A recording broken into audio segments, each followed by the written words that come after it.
Hello, everyone.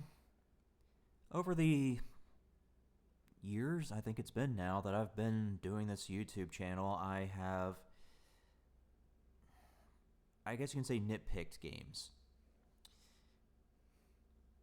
I have nitpicked them, but I have provided alternative solutions, suggestions, or otherwise to kind of say, hey, this is what you can do better. I think the one I nitpicked the most was Call of Duty. Looking back at it, I'm pretty sure that's the one I nitpicked the most, but yeah, what I want to do differently now is I want to take everything I've said and compile it into one recording and then add a few things to it.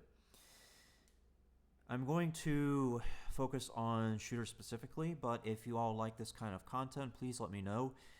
And maybe I can do one regarding medieval combat or things like that. But for now, I'll focus on shooters. They seem to be a little bit more problematic than the others. To better tell you my thoughts on what can be done better, let me go ahead and talk about games that have done it right.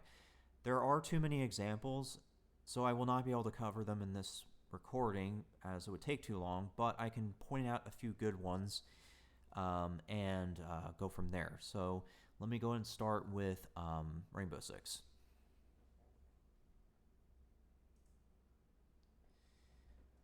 Rainbow Six 3 Raven Shields is a game I haven't forgotten because they did some really cool stuff with it. I would say the thing that would be best to mention with this for the sake of this example is their customization system. You could change whatever you wanted to, whether it be the type of armor you're wearing, like light, heavy, or medium. You could take whatever equipment that you want. You could use whatever gun with whatever attachments. Really, it was a good customization system. I wish more games had that level of flexibility, but unfortunately it hasn't been a thing for a very, very long time. I would say the only game that could get close to this in recent times, well, actually two games, would be either Dragon Age Origins or Chivalry Medieval Combat. Or I'm sorry, not Chivalry, War of the Roses. Sorry, I meant War of the Roses. Yeah, because like with, I know that they're not shooters, but I'm just using this as kind of a branching example, but with Dragon Age Origins, really the only thing that separated certain aspects of the game was specializations or classes, but other than that, you had some of the same or similar skills or talents to spend into. As for War of the Roses, well, I would say the reason that this would be a good branching example is because it did feature an armor system similar to Rainbow Six, though it was a bit more extreme. With Rainbow Six, I think it was just damage reduction, but with War of the Roses, they actually made it so only certain weapons work against certain armors. If you had something super heavy, like plate mail or something, then you needed something like hammers or something that could hit very precise spots to get to the weak spots. In addition to having this super heavy armor system, War of the Roses also did feature a visor system. You know those medieval helmets that had the flip-up visors? Yeah, War of the Roses had that, and you could flip them up or down for more armor or less armor. You flip them up for more visibility, or you put them down when you really needed protection and had people in front of you. That was a really cool thing to see with War of the Roses. But yeah, the point is it's probably the closest we can get in terms of examples for Rainbow Six 3 Raven Shield. But either way, props to this game. Let me move on. Yes, the classic Day of Defeat. I've used this as an example in my Call of Duty recordings, but I'll go and bring it up again because really they did a great job. I would say the thing that they did right the most was the modding and the bipod system. The British faction was added to Day of Defeat through mods, but more important is the bipod system. Machine guns could be fired from the hip or shoulder, but it had a lot of recoil and wasn't very accurate. Instead, you would have to find places to set up your bipod, whether that be prone or on a sandbag. That was a really cool system to see, that they had that level of game change way back then. Because I think this came out in like 2002, maybe 4? Something like that. It's a long time ago. I'd have to look, but yeah, it's really cool that they had that kind of game change through the bipods, and I'm really surprised that more games haven't followed that footstep. That's day of defeat. Let me move over.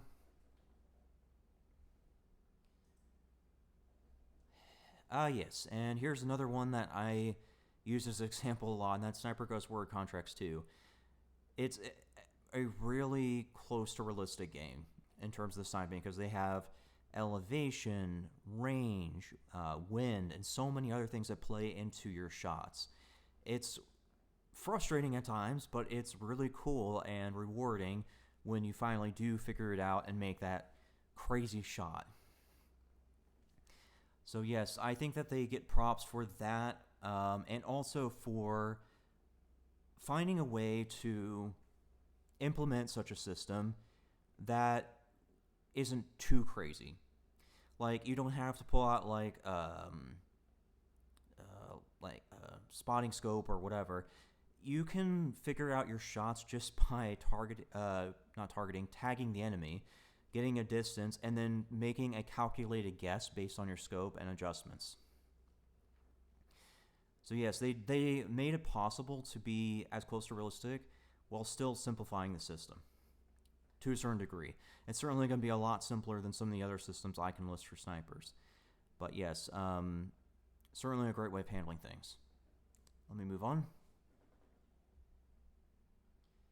Oops. There.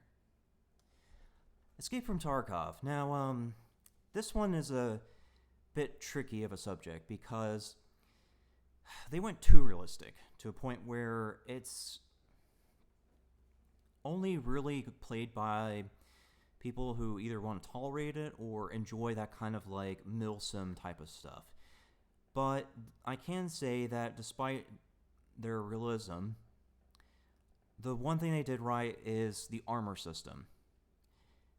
With the Tarkov armor system, depending what type of armor you're wearing, certain calibers just don't do any damage to you. That's totally realistic. In real life, once you start getting into the rifle protection armors and levels, that's when a lot of other calibers just simply don't do anything to you. At that point, those calibers have to hit a weak spot or an area not covered by your armor. That's about the only hope that those types of calibers have against that kind of armor.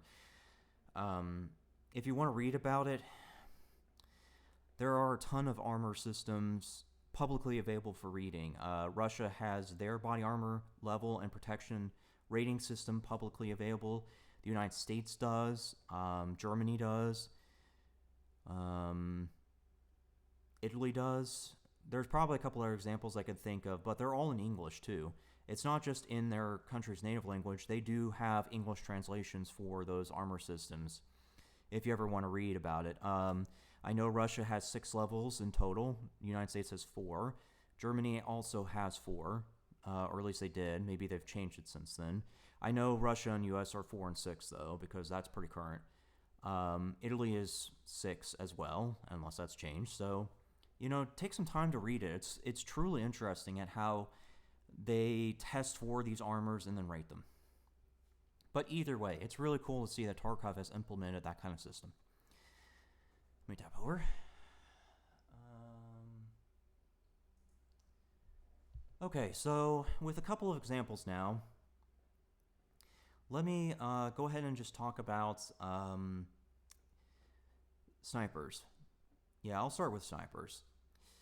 I think one of the biggest mistakes that has been made, and you can even see it reflected in this YouTube recording I have pulled up, it's the topmost one. GameSpot did a really good video on this in terms of like how games should handle snipers and things like that. I've brought it up multiple times as an example in past recordings, but here we go with a more in-depth. I do agree with certain points made by them, but I disagree with how games have been handling it. So they mentioned that Battlefield uses kind of like a tracer system or whatever.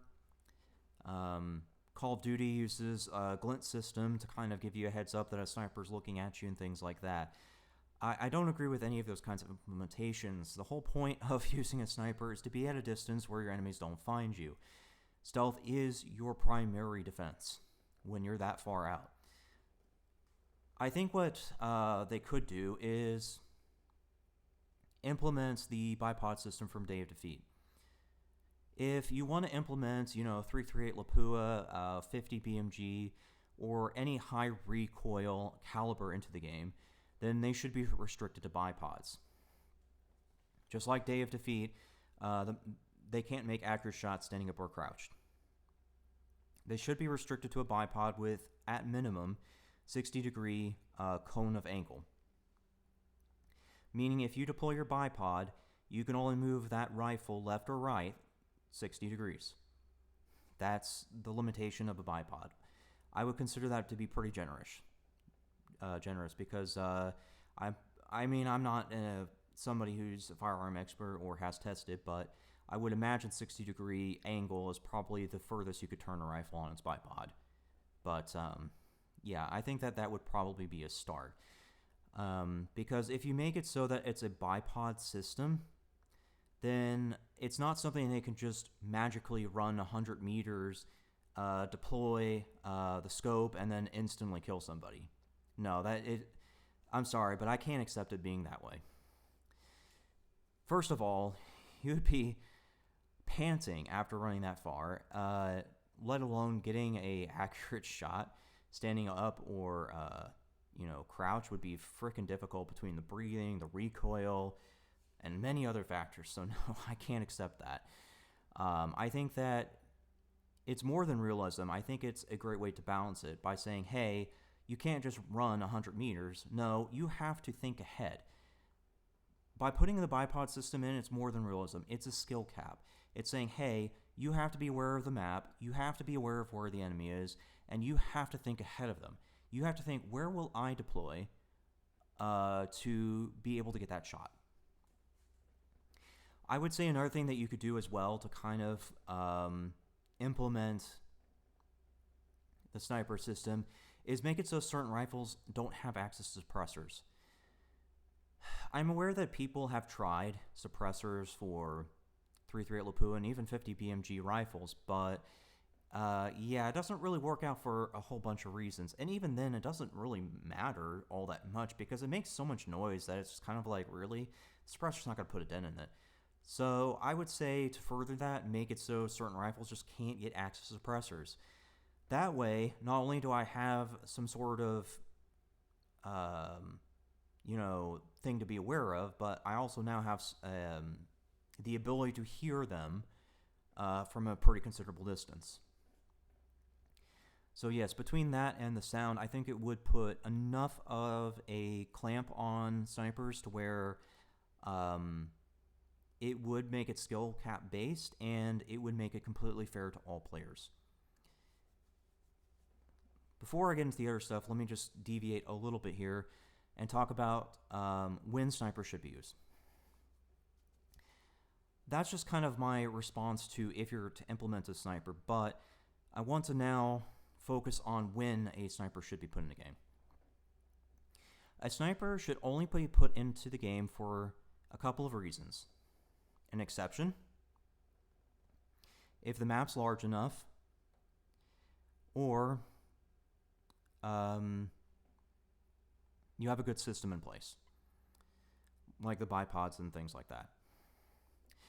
Exceptions, I'm referring to things like, let's just say that you do implement the armor system of like Tarkov, and these people are using such heavy armors that, you could reasonably do it with an armor-piercing rounds from assault rifle, that, it would be one of those things like, well, you could reasonably do it. It would be quicker and easier just to take them out with a single 50 BMG, which is completely understandable, right? So if you have a game where there's like blatant use of heavy armor, then yes, I would see it as 100% okay to make an exception for that. But otherwise, the map should be large enough to support it. If the map is not more than, let's just say, 200 meters in size, then you should not put sniper rifles into the game. Skip that category completely and go straight to marksman rifles. That's where you should be with that kind of distance. If people don't like marksman rifles, then just use machine guns, because at that distance, I can guarantee you a machine gunner in real life would be more than capable of making those kinds of hits. So yes, I would say that's kind of your checklist. Now let me talk about armor. Whenever you implement armor into a game, it should never be to a point where you're forcing everyone to use extended magazines, such as the case of Call of Duty, because the armor plates add so much health. They not only alter the TTK by literally hundreds of milliseconds, but they also alter the amount of bullets it takes to down somebody. That to me is a wrong way of handling the system. I think that you could reasonably implement a system where, let's just say, it's light, medium, heavy armor. Heavy armor means 0 damage from, pistol calibers. It has to be your rifle caliber. It could be something as simple as that. You don't have to go to the detail or specifics of like having arm-piercing ammo or anything like that. No, you don't have to go super specific or super realism to make this feasible. Something as simple as saying, I'm wearing heavy armor, my movement speed's reduced, but I'm immune to X calibers. That's all you have to do. But implementing any other kind of system where it alters the entirety of the game, that's a problem, such as Call of Duty. Okay, so there's that. Let's talk about theme. If you are going to make a game revolving around shooters, then it should always stick to the theme. Of course, there are exceptions that can be made, and I can list one such example off the top of my head, and that's PlanetSide. PlanetSide did have like super realistic, or I mean, not super realistic, super futuristic weaponry. You had the Vanu Sovereignty who used plasma and laser weapons, right? But then you also had 2 other factions that didn't use that stuff, that resorted to tried and true methods of, yield bullets. That's an okay exception. Like, if you have, like, a story where a certain faction reveres technology but the others shun it, that's a perfectly okay exception to make. PlanetSide had some similar ideologies as, say, Fallout with the Brotherhood of Steel in certain regards. So, I can see exceptions like that being made. But if you specifically define the game as being either modern or World War II, then it must stick to those. One of the things that has driven me absolutely nuts, and again, I'll use Call of Duty as an example because it does a lot of things wrong. Call of Duty Warzone, the biggest mistake I think they made was when they added Cold War weapons to Warzone. The second they did that, they made Modern Warfare weapon balance pretty difficult and actually made it so that Cold War weapons were just far superior to the modern ones, which is completely dumb. Because, a lot of things have changed, such as bullet velocity, metallurgy, and many other things have changed since those time periods. So, yeah, it's really dumb when Cold War weapons are doing much better than modern. But, yeah, so stick to the theme. Don't do stuff like that. Exceptions are fine, but please stick to the theme. I would say another thing, too, is have goals. Right? If you're going to make a game for what people would call filthy casuals, then make it filthy casuals. But if it's an esports game, stick to esports. Always ask yourself, where do you want to be? Because if you try doing multiple things at once, there's a good chance for you to fail. But if you focus on one thing and you do it really well, there's a good chance you'll succeed. So yes, please stick to the theme. Organization. Let's talk about that. Variety is great to have in a shooter game, especially when tactics are involved and things like that.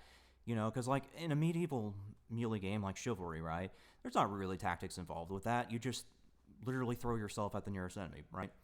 But when it comes to shooters where it's possible to make, hundreds of meters worth of shots, right? Then tactics are involved because now you have to think about flanking and things like that. So it's perfectly okay to have tons of variety, because the more variety you have, the more tactics the players have at their disposal. However, you have got to handle it well, because if you run into a problem like Call of Duty where they literally have tons of guns and you force a grind on people, then you'll cause burnout. That's what's happening right now with Call of Duty Warzone, is because every season they change the guns so drastically that they literally completely change the meta. It should never be like that. Guns should always, whatever weapons or things you use, should always be in a category and stick to that category. For example, the way I've envisioned a modern warfare shooter is to have the carbine category, AR category, marksman, LMG, and snipers. I've completely skipped over SMGs and shotguns for a reason, because they are hardly ever used in the modern day.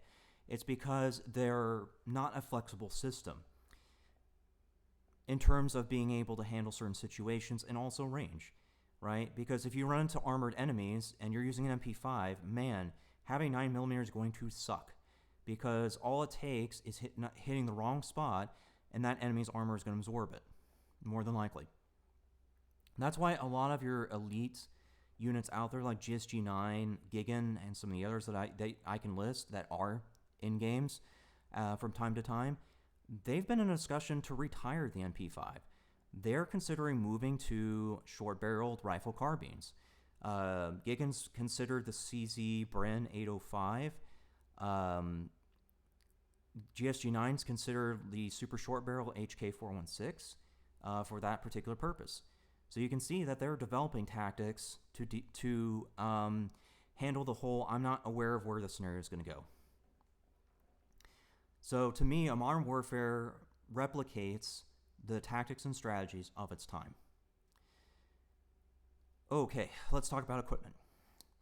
I'm perfectly okay with heartbeat sensors or listening equipment being in the game, but they have to have some sort of limitation, whether that be that they can only pierce through certain walls, or perhaps said equipment would take the primary slot, meaning that that person would not be able to use anything other than a PDW or pistol. I'm okay with that kind of balance, where it's like, yeah, you can see me through a wall, fine, but you have to limit what weapons you bring to the battlefield to do that. So if you are going to put an equipment into the game like that, then by all means, feel free to. Just make sure that you keep something like that in mind. I can keep going with examples, but I want to add just one last thing here, and that is what I would like to see with competitive games. I think one of the coolest things that I've thought of and that could be implemented with competitive shooters is some sort of forward observer. I've noticed in certain shooting games with esports that their coaches don't really get to do anything. It's all up to the players once they hit tournament time. I think it would be really cool if you had a coach that could see the battlefield from a top view and could implement, waypoints or, ping certain information or even call in certain support. I don't know, a med kit drop or something like that. And they would get one of those per round, right? I think that would be really cool if you got the coaches involved or other members of the team involved that are outside of the esport players and more of a support function role, right? I think that would be a really cool thing to see. It's just kind of some sort of thing like that. But, yeah, that's really all I can say on this matter. Again, if you think that this was a great recording and you want to see me do it with medieval stuff or even RPGs and stuff, let me know in the comments. Thanks for listening.